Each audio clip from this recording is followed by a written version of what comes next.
High, সুপ্রভাত বন্ধুরা। আজকে যাচ্ছি আমরা পিকনিকে। তো সামনেই যাব, বেশি দূরে যাব না। তো বাড়ির সবাই মিলে, তো সবাই ওরা চলে গেছে। তো এখন মাম্মা আমরা রেডি হয়ে যাচ্ছি। টাটা বলো, সবাই আমাদের টাটা বাই বাই করছে। টাটা। তুমি টাটা দিচ্ছ? টাটা দিয়ে দাও, মামিদের টাটা দিয়ে দাও। টাটা। কই যাবা তুমি? তোজো, কি কি কিনলি? ব্যাডমিন্টন খেলছিলাম, ওখানে খেলবো ভাইয়ের সাথে, তারপর লেস দিলাম। ও, ওখানে গিয়ে খেলবি? তা আমরা যেতে যেতে তো ওদের সেই হয়ে যায়, রান্নাই হয়ে গেছে। পারলে অনেকটা রান্না হয়ে গেছে, আমাদের তো যেতে দেরি হয়ে গেল। সকালবেলা কুয়াশা দেখে আমরা একটু দেরি করেই যাচ্ছি, কারণ ওর ঠান্ডা লেগে যাবে। তাও তো ঢেকে রাখতে দিচ্ছে না, খুলে ফেলছে। হাওয়া তো লাগছেই, ভয়ও লাগছে, নিয়ে যাচ্ছি।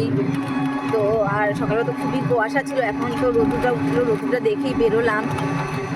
তো দেখা যাক কি হয়। তো চলো, ওদিকে প্রায় ওদের রান্না হয়ে যাচ্ছে, আমরা যাবো, খাবো, আবার চলে আসবো। তো চলো, এই যে দেখো আমরা পৌরবস্তির অনেকটা কাছেই আছি। তো এটা ভেতর দিকে ঢুকছি এখন।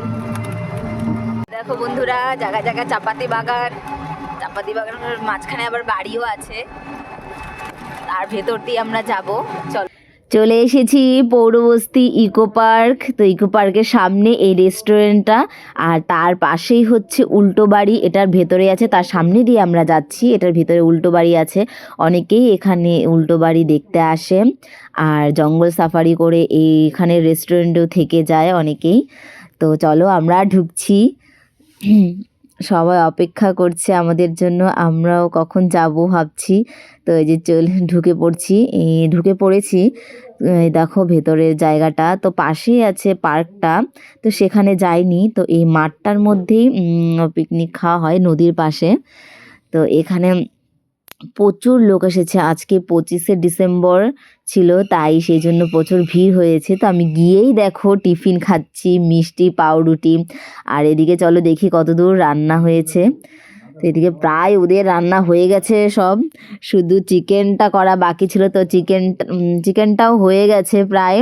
তোমার কষাচ্ছিল চিকেনটা, আর কষানো মাংস সবাই খাচ্ছিল।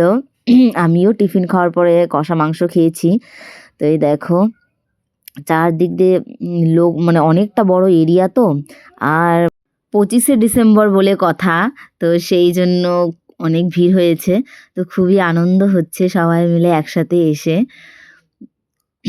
তারপরেই আমরা খেতে বসে গিয়েছিলাম।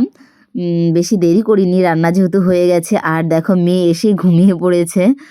তো খাওয়ার ভিডিওটা ক্লিপ করা হয়নি। তো ওইদিকে দেখো ইসকনের ভক্তরাও এসেছে ওখানে গোপাল নিয়ে, ওখানেও কীর্তন হচ্ছে। ওরা গোপাল পিকনিক করছিল। আর দেখো মেয়ে ঘুম থেকে উঠে খেয়ে নিয়েছে, খেয়ে দিয়ে ওর পাশে বক্স বাজছিল, সে গান শুনে ও নাচ করছে। তারপর কিন্তু আমরা খেয়ে দিয়েই বেরিয়ে গেছিলাম, বেশি একটা দেরি করিনি, কারণ এখানে সন্ধ্যার পরে না হাতির খুব উৎপাত, হাতি বেরোয়। তো সেই জন্য আমরা বেশি দেরি করিনি, খেয়ে দিয়েই বেরিয়ে পড়ছি। কারণ আমাদের বেশি একটু দেরি হলেই মানে কী হবে, এখানে ভিড় হয়ে যাবে। তো তখন গেটে প্রচণ্ড ভিড় হয়ে যাবে, লাইন লেগে যাবে। সেই জন্য আমাদের যেহেতু রান্না খাওয়া দাওয়া হয়ে গেছে কমপ্লিট, সেই জন্য আমরা বেরিয়ে পড়েছি। সন্ধ্যার আগে আগেই বাড়ি পৌঁছে যাব। তো মেয়ে সবাইকে টাটা দিচ্ছে, টাটা।